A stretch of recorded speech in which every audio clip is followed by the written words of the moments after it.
बिस्मिल्लाहिर्रहमानिर्रहीम। इस वीडियो में हम CSS 2023 का एबिलिटी पोर्शन में से क्वेश्चन नंबर 8 को डिस्कस करेंगे और उसके भी 4 पार्ट हैं बाकी क्वेश्चन की तरह और वन बाय वन हम उसको सॉल्व करेंगे। क्वेश्चन नंबर 8 पार्ट ए में है कि Ali buys an oven for ₹36,800 and sells it at a gain of 8.5%. For how much does he sell it?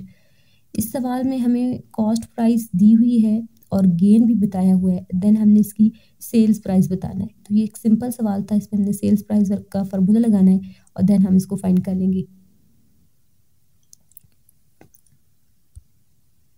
अच्छा, जैसा कि हमें डाटा में दिया हुआ है कॉस्ट प्राइस हमारे पास CP जिसे हम कहते हैं वो 36,800 रुपीज़ है। गेन हमारे पास 8.5% है और सेल प्राइस हमें मालूम करनी है। ठीक है, और सेल्स प्राइस का फार्मूला यह है कि sale price equals to cost price plus gain होता है। तो उसे कॉस्ट प्राइस की जगह हमने कॉस्ट प्राइस की वैल्यू पुट कर ली, प्लस गेन है वो परसेंटेज में है तो उसको हमने परसेंटेज से कन्वर्ट किया, 8.5 डिवाइडेड बाय 100 लिख दिया, मल्टीप्लाई बाय अब कॉस्ट प्राइस, यानी कि किसके ऊपर गेन, हमें कॉस्ट प्राइस के ऊपर गेन है। तो गेन होता है कि 8.5% ऑन कॉस्ट प्राइस, यहाँ पे लिख देंगे। देन 100 के ज़ीरो को कॉस्ट प्राइस के ज़ीरो के साथ कट करेंगे और मतलब वैल्यूज़ को सिंप्लीफाई करेंगे। देन नेक्स्ट स्टेप में हम 8.5 को मल्टीप्लाई करेंगे 368 के साथ, हमारे पास आंसर आ जाएगा 3128। इसको फिर हम ऐड कर लेंगे कॉस्ट प्राइस के अंदर तो हमारे पास सेल्स प्राइस आ जाएगी जो कि हमारे पास होगी 39,928 और ये हमारे पास सेल प्राइस थी ओवन की। ठीक है, जो कि हमने फाइंड कर ली 39,928। क्वेश्चन नंबर 8 पार्ट बी में है कि a card is drawn at random from a box containing 12 cards numbered 1 2 3 and so on 12। Find the probabilities of drawing. Number 1 पे वो कह रहा है 8, number 2 an even number, number 3 a perfect square, number 4 a negative number and number 5 पे वो कह रहा है अ नंबर लेस देन 13। यानी ये प्रोबेबिलिटी का सवाल है और इसने हमें डिफरेंट कंडीशंस दी हैं कि इनकी आपने प्रोबेबिलिटी बतानी है और एक कार्ड बताए हुए हैं कि जिसके अंदर 12 कार्ड्स हैं 1 से लेकर 12 तक और इसमें डिफरेंट जो हमें कंडीशंस बताई हैं हमने उनकी प्रोबेबिलिटी फाइंड करनी है।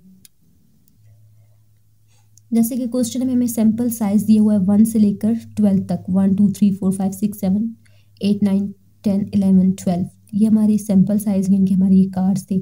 हम सिंपल क्या करना था, हमने प्रोबेबिलिटी का फार्मूला लगाना है। प्रोबेबिलिटी का फार्मूला होता है particular events divided by total events, या एक कोई पर्टिकुलर जो क्वांटिटी है डिवाइडेड बाय टोटल सैंपल जो होता है हमारे पास। तो पहले सवाल में उसने हमें कहा था कि जो कार्ड 8th है उसकी प्रोबेबिलिटी बतानी है। तो हमारे पास कार्ड 8th जो है वो एक ही है, ठीक है, और पूरे दोबारा रिपीट नहीं हुआ तो हम लिखेंगे probability of 8 equals to 1 divided by total 12 है तो 1 डिवाइडेड बाय 12, यानी कि इसकी प्रोबेबिलिटी है 1/12। सेकंड में वो कह रहा है probability of even number find करनी है। तो इवन नंबर को ई से रिप्रेजेंट करते हैं। हमारे पास अगर हम अपने डाटा में देखें तो हमारे पास 6 इवन नंबर है, 2 4 6 8 10 एंड 12। ये टोटल काउंट करें तो 6 बनते हैं। तो इवन नंबर की प्रोबेबिलिटी आएगी 6 डिवाइडेड बाय 12, इसको सिंप्लीफाई करेंगे तो 1/2 आ जाएगा। यहाँ पे सॉरी मैंने 1/12 लिख दिया, ये 1/2 है। और नेक्स्ट में वो कह रहा है कि प्रोबेबिलिटी ऑफ परफेक्ट स्क्वायर बताएं। ठीक है, परफेक्ट स्क्वायर हमारे पास इस सैंपल में सिर्फ 2 हैं, एक है 4 और एक है हमारे पास 9। तो 2 परफेक्ट स्क्वायर हैं तो 2 डिवाइडेड बाय 12 आएगा। ठीक है, और इसको सिंप्लीफाई करेंगे तो ये 1/6 आ जाएगा, यानी कि परफेक्ट स्क्वायर जो है उनकी प्रोबेबिलिटी 1/6 है। नेक्स्ट वो फोर्थ में हमारे पास कह रहा है कि प्रोबेबिलिटी ऑफ नेगेटिव नंबर्स बताएं। तो हमारे पास प्रोबेबिलिटी इस हमारे डाटा के अंदर कोई भी नेगेटिव नंबर नहीं है तो प्रोबेबिलिटी क्या आ जाएगी, 0 आ जाएगी। फिर फिफ्थ पे वो हमें बता रहा है कि probability of less than 13 number, तो 13 से नीचे जो है वो हमारे पास 12 नंबर है तो 12 डिवाइडेड बाय 12 आएगा तो इक्वल्स टू 1 प्रोबेबिलिटी आएगी। ठीक है, क्वेश्चन नंबर 8 पार्ट सी में जो हमें देखने में कम्प्लेक्स लग रहा है लेकिन ये बिल्कुल भी कम्प्लेक्स नहीं है। इसमें हमें छोटा सा एक ग्राफ बना के तो अपनी वैल्यू फाइंड आउट करनी थी। वो कहता है कि the scintillation nuclear radiation detector detects the alpha rays per second when the energy of alpha rays, जिसको वो ई अल्फा से रिप्रेजेंट कर रहा है, in mega electron volt increases, the number of count N C on the detectors also increases linearly as shown in the table below. यानी कि यहाँ पर अल्फा रेज की जो एनर्जी है और नंबर ऑफ काउंट्स है इनका आपस में डायरेक्ट रिलेशनशिप है। एक इंक्रीज होगा तो दूसरा भी इंक्रीज होगा। इसका मतलब हमारे पास जो ग्राफ बनेगा वो एक लाइन की फॉर्म आएगा, लीनियर रिलेशनशिप को शो करेगा।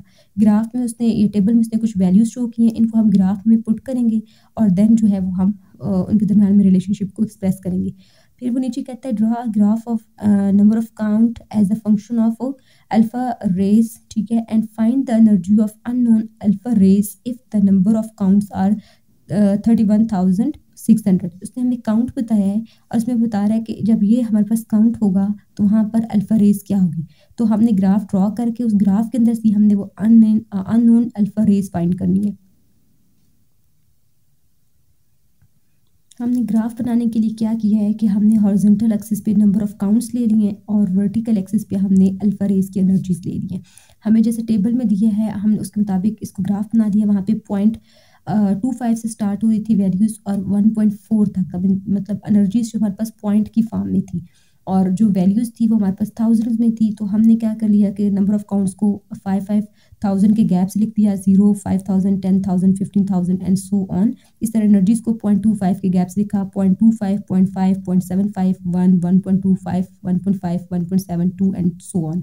अच्छा, हमने जो हमारे पास वैल्यूज़ गिवन थी, जैसे 0.25 के लिए हमारे पास वैल्यूज़ थी 17,500, तो वो करीबन यहाँ पे बन रही थी और इस तरह से ये 0.25 को हमने आपस में मिलाया तो यहाँ पर ये आके मिली। इसी तरह नेक्स्ट स्टेप में था उसका इस तरह करते गए। हमने तमाम पॉइंट्स को जो हमें गिवन थे उनको हमने ड्रॉ किया। ड्रॉ करने के बाद जब हमने इन पॉइंट्स को आपस में मिलाया तो एक स्ट्रेट लाइन आई, जिसका मतलब है कि इनके दरमियान में एक लीनियर रिलेशनशिप था। यानी कि अगर अल्फा की एनर्जीज इंक्रीज हो रही हैं तो नंबर ऑफ काउंट भी इंक्रीज हो रहा है, तो मतलब डायरेक्ट रिलेशनशिप को इंडिकेट करे। देन हमें एंड पे उसने कहा था कि अगर हमारे पास एक हमें नंबर ऑफ काउंट दिया था 31,600, उसके लिए हमने अल्फा एनर्जी फाइंड करनी है। अगर हम 31,600 देखें तो हमारे पास ऑलमोस्ट 30 के आगे बनता है यहाँ पर, ठीक है। और यहाँ से हमने लाइन ड्रॉ की इस लाइन के ऊपर और यहाँ से जब हमने लाइन ड्रॉ की तो वो करीबन 0.85 पे आके टच कर रही थी, ठीक है। तो इसका मतलब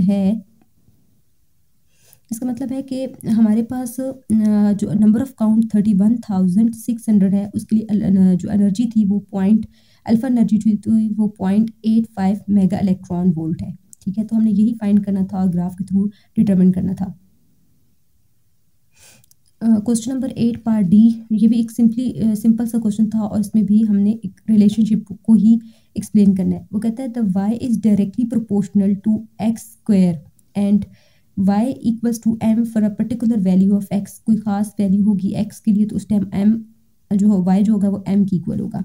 find an expression for y in term of m when this value of x is double. वो कहता है कि अगर हम x की वैल्यू को डबल कर दें तो y की value in term of m क्या होगी। तो हमने यही चीज़ फाइंड करनी है यहाँ पर।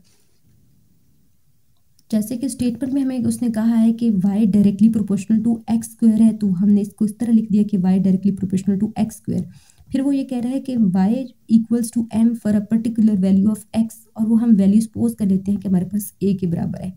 देन हमारे पास क्या होगा कि हम जैसे बात कर चुके y directly proportional to x है, तो हम क्या करेंगे प्रोपोर्शनलिटी साइन को के कांस्टेंट से रिप्लेस किया, y equals to k X square आ गया और इसको रीअरेंज किया तो k equals to Y over X square आया। y की वैल्यू m पुट की, x की वैल्यू a स्क्वायर पुट की, तो इसका k कांस्टेंट की हमारे पास वैल्यू आ जाती है m ओवर a का स्क्वायर। फिर वो कहता है कि अगर इफ़ x इज़ डबल्ड, यानी कि x की वैल्यू को डबल कर दे, अगर वो a था तो 2a हो जाएगा। हमने y की वैल्यू फाइंड करनी है इसके लिए। तो जैसे कि हमें पता है कि y इक्वल्स टू के एक्स कांस्टेंट है, के कांस्टेंट की वैल्यू पुट की m ओवर a स्क्वायर और x स्क्वायर की जगह हमने उसकी वैल्यू पुट की जो कि डबल कर दिया तो 2a का होल स्क्वायर आ गया। जब हमने इसको ओपन किया तो एक हमारे पास m ओवर a का स्क्वायर इंटू 4a का स्क्वायर है। a का स्क्वायर से कैंसिल आउट हो जाएगा, पीछे 4m आ जाएगा और ये हमारे पास y की वैल्यू आती है। तो इसका मतलब है therefore if x is doubled then y is 4m। तो यही हमारा आंसर था जो कि सिंपल सा था, सोल्यूशन इसमें कोई इतनी बड़ी बात नहीं थी, कुछ सॉल्व नहीं करना था।